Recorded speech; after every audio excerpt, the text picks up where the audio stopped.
When disaster strikes, we expect our emergency personnel, medical professionals, religious leaders, funeral directors, and the like to be nice to us. If basic human kindness is not part of their job description that they take seriously, then we often feel moved to say something to their supervisor about it, and it makes the experience we find ourselves in the middle of much more difficult. Having spent a good portion of my life hanging around the folks that I just mentioned, I can assure you that the ones who are not naturally compassionate and caring individuals do not last long in those professions. They really do deserve all the kudos and platitudes they get for making us feel better when everything is falling apart, even if it is part of their paycheck to do so.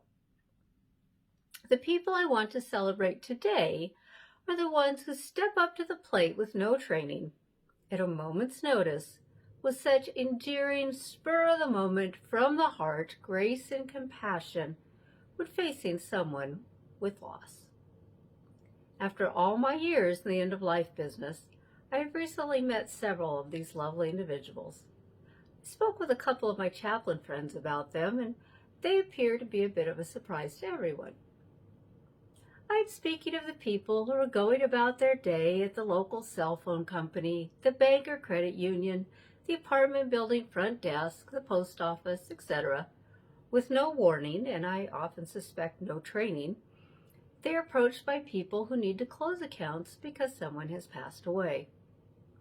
Often, these employees are young and not very experienced in the job market. We actually had one employee tell us she was new to her job. To a person, these folks were kind, compassionate, and professional.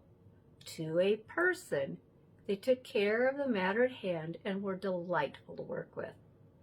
To a person, we received no empty platitudes, but real words of concern and humanity. I bring all this up because it is a grief exercise that neither I nor my chaplain friends I spoke with had ever thought of.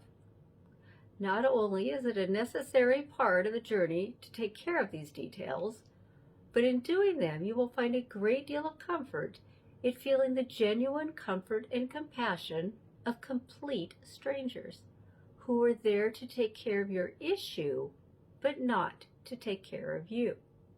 Do you understand the difference? It is absolutely freeing. Remember that when you have interaction with strangers. They may be hurting inside, and your simple kindness and compassion may be just the gift they need today. You do not have to have formal training to do it. You simply need to open your heart and let the love flow. My name is the Reverend Kathy Crosby, and there you have it, short and sweet.